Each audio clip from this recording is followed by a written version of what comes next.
The pattern has just updated, and this one's personal. The median American household earns more today than at any point in history. Adjusted for inflation, the number is higher than the 1980s, higher than the 1990s, higher than the 2000s. On paper, you should be wealthier than your parents were at your age. But you're not, and it's not even close. 63% of Americans live paycheck to paycheck. Not just people earning $30,000 a year, people earning six figures. People with college degrees and corporate titles and direct deposit hitting their account every 2 weeks like clockwork. More money than ever coming in. Less wealth than ever being built. That contradiction isn't random, it's architecture. And I'm going to show you the three forces that created it. Think about your own paycheck for a second. Not the number, the feeling. You get paid and within a week, most of it is already spoken for. Rent or mortgage, car payment, insurance, subscriptions you forgot you signed up for, and by the time you've covered what you're supposed to cover, there's barely enough left to feel like you're getting ahead.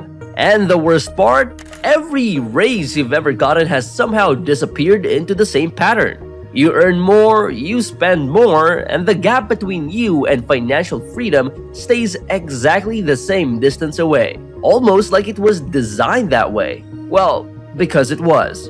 In 1985, the average American household spent about 28% of its income on housing. Today, that number is over 37%. In high-cost cities, New York, San Francisco, Los Angeles, Miami, it can exceed 50%. That 9-point jump might sound small, but it's not.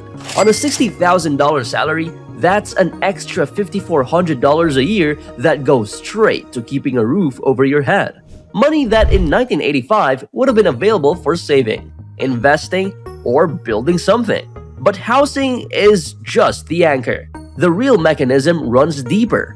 There's a concept in behavioral economics called the hedonic treadmill. It was identified by researchers Philip Brickman and Donald Campbell in 1971, the same year, coincidentally, that the dollar was untethered from gold. The hedonic treadmill describes a simple but devastating pattern. Humans rapidly adapt to improvements in their circumstances. A raise feels good for about 2 weeks. A bigger apartment feels luxurious for about a month. Then the new baseline sets in, and the desire for more returns to exactly where it was before. Now, here's the part that makes this dangerous in a salary context. The hedonic treadmill is a psychological force, but it doesn't operate in a vacuum. It operates inside an economic system that is specifically designed to capture every dollar of upward mobility before you can convert it into wealth. Your rent adjusts when your lease renews. Your insurance premiums creep up annually. The cost of childcare, education, healthcare, these don't stay still while your salary climbs. They climb with it, often faster. Economists call this cost absorption, the tendency for essential expenses to expand to consume any increase in income. It is the reason a family earning $120,000 in 2025 often has the same amount of discretionary money as a family earning $70,000 in 2005. The numbers on the paycheck changed. The economic breathing room didn't. This is affecting your money right now. Every raise you receive is partially pre-captured by systems that adjust to your income before you even get the chance to redirect it. In the 1970s, the average time between earning a dollar and spending it was roughly 3 to 4 weeks. People received physical paychecks. They deposited them at a bank. They wrote checks for bills. The friction in the system, the sheer slowness of moving money, created a natural buffer. Your money sat still long enough for you to think about it. Today, that cycle has collapsed to hours. In some cases, minutes. Direct deposit hits your account. Auto-pay pulls from it immediately. Subscriptions renew silently. One-click purchasing turns a passing thought into a transaction before your rational brain can intervene. Buy now, pay later services fragment purchases into amounts so small they don't trigger the psychological pain of spending. There's a term from monetary economics that applies here. It's called velocity of money. It traditionally measures how fast dollars cycle through the economy. But for an individual, your personal money velocity, how quickly your income converts to someone else's revenue, is the hidden metric that determines whether a salary builds wealth or just passes through you. Now, some of you might be thinking, this is just a spending discipline problem. If people budgeted better, they'd be fine. And on the surface, that sounds reasonable. But here's what that argument misses. The infrastructure around your money has been engineered by thousands of the smartest designers, psychologists, and behavioral scientists working at the most well-funded companies on Earth. Amazon, Apple, every major fintech platform, they employ people whose full-time job is reducing the friction between your impulse and your transaction. You're not fighting your own discipline, you're fighting a multi-billion-dollar machine built to accelerate your spending velocity. And that's not a conspiracy theory, it's a business model. Visa processes over 700 million transactions per day globally. That's roughly the population of Europe making a purchase every single day. Each of those transactions represents a moment where money moved from a person who earned it to a company that captured it. The faster that happens, the more revenue the system generates. Your salary isn't designed to make you rich. It's designed to flow through you as efficiently as possible. You're not the endpoint of your income. You are the pipeline. Sit with that for a second. Because if you've ever wondered why you earn a decent living and still feel like you're treading water, this is the mechanism. Not laziness, not bad choices. Architecture. Here's a question that reveals everything. If you earned $60,000 a year in 1990 and saved 10% of your salary annually, that's $6,000 a year, how long would it take for you to afford a 20% down payment on the median American home? The median home price in 1990 was roughly $120,000. 20% down was $24,000. At $6,000 a year in savings, you'd have your down payment in 4 years. Now, run the same math today. Median home price, around $420,000. 20% down, that's $84,000. Same 10% savings rate on a modern equivalent salary. Let's say $75,000, adjusted for inflation. That's $7,500 a year in savings. Your down payment now takes over 11 years. 4 years versus 11 years. Same discipline, same savings rate, same percentage of income set aside. But the distance between a salary and an asset nearly tripled. And here's where it all connects. The salary trap isn't just that your expenses absorb your raises, it's not just that the system accelerates your spending. The final layer, the one that locks the trap shut, is that the assets you need to escape the cycle are moving away from you faster than your salary can chase them. Home prices, stock market valuations, even the cost of starting a business. All of these have outpaced wage growth by a factor of 3 to 6 over the past 25 years. The entry ticket to the wealth building game keeps getting repriced upward while salaries crawl forward. John Maynard Keynes, arguably the most influential economist of the 20th century, warned about this exact dynamic in 1936. He called it the paradox of thrift. When individuals try to save more, they reduce spending in the economy, which slows growth, which suppresses wages, which makes saving harder.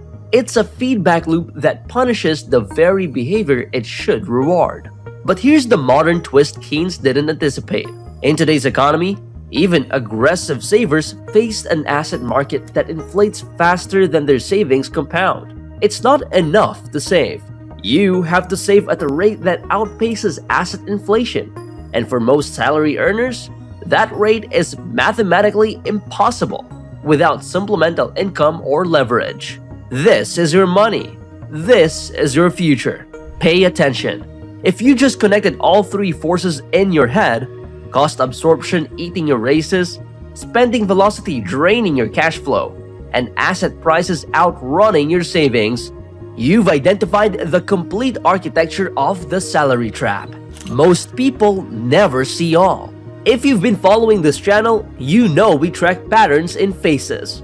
The salary trap follows one too, but this one isn't about markets. It's about your own financial life cycle. Phase 1. The illusion of progress. You get your first real job. You start earning more than you ever have. The number on your paycheck feels like proof that you're winning. You upgrade your apartment, your car, your lifestyle. Everything feels like forward motion. But your net worth is barely moving. The treadmill is running and you don't even feel it yet because the scenery is changing. Phase 2. The plateau. You've been working for 5, 10, or maybe 15 years. You're earning more significantly than when you started. But something doesn't feel right. The financial security you expected to have by now hasn't materialized. You have more stuff, higher bills, maybe some retirement savings that don't seem like enough. The discomfort sits in. You start Googling things like, why am I still broke at 2 in the morning? Now this is where awareness begins. Phase 3. The decision point. This is where the path splits. Most people respond to the Phase 2 discomfort by doubling down on the salary path, chasing the next promotion, the next raise, hoping for a bigger number will finally close the gap. It won't. The math we just walked through proves it. The other path is structural change. Not earning more within the trap, but changing the architecture entirely. Building income that doesn't require time, acquiring assets that appreciate faster than expenses, reducing your personal money velocity so your income actually accumulates instead of passing through. Most people watching this are somewhere between Phase 1 and Phase 2. If you felt a flicker of recognition during the Phase 2 description, that late night restlessness, that sense that something doesn't add up, you are closer to the decision point than you think. Here's what breaking the trap actually looks like. And I want to be concrete because generalized advice is just noise. If you earn under $60,000 and feel like you can barely breathe financially, your first move isn't investing. It's creating a 48-hour spending buffer. Turn off every auto-pay you can. Unsubscribe from buy now, pay later services. Force a 2-day gap between the impulse to purchase and the act of purchasing. You're not budgeting. You're slowing your personal money velocity. On $60,000 a year, even a 5% reduction in unintentional spending frees up $3,000 annually. That's not nothing. That's the seed capital for everything that comes next. If you earn between $60,000 and $120,000 and you're stuck on the plateau, your trap isn't income. It's allocation. You likely have enough cash flow to build wealth, but it's being absorbed before you can redirect it. Audit your cost absorption. Go through the last 12 months of bank statements and identify every expense that silently increased. Rent renewals, insurance hikes, subscription creep, service upgrades you didn't consciously choose. Most people in this bracket find 8 to 15% of their income leaking into cost absorption they never approved. Recapture that, and you have genuine investment capital. If you earn over $120,000 and still don't feel wealthy, your problem is almost certainly the asset barrier. You have cash flow, but it's not being converted into assets that compound. Look at your net worth right now, not your income, your net worth. If it's less than 2 times your annual salary, you're deep in the salary trap regardless of how impressive your paycheck looks. Your move is to redirect a fixed percentage of every payday before it enters your spending pipeline into appreciating assets. Set up automatic transfers that execute on payday, not at the end of the month when the money is already gone. The wealthy don't invest what's left after spending. They spend what's left after investing. That's not a cliche. That's the structural inversion that separates salary earners from wealth builders. Let me leave you with a number that reframes everything we just covered. Between 1990 and 2020, the S&P 500 returned an average of roughly 10% per year. If a person earning the median salary in 1990 had found a way to invest just $200 a month, about $7 a day, into a simple index fund, By 2020, that investment would have grown to over $150,000. Not from a windfall, not from a brilliant stock pick, from $7 a day redirected out of the spending pipeline and into an appreciating asset. That person didn't need a bigger salary. They needed to break the velocity of their money, to create a pool instead of a pipeline. And the people who figured that out at any income level are the ones who quietly escaped the trap while everyone around them kept running on the treadmill. I'm not telling you this to make you feel guilty about how you spent money in the past. That's useless. I'm telling you because the architecture of the trap only works if you can see it. Well, now you can. Do one thing tonight. Pull up your bank statement from last month. Add up every expense that renewed automatically. Every subscription, every autopay, every silent debit. Write down that total. That number is your personal velocity tax. It's how much money flows through you every month without you making a single conscious decision. If that number surprises you, you've just found your starting point. Tell me in the comments, what was your number? I want to see what people find when they actually look. And if this helped you see something that was hidden in plain sight, subscribe.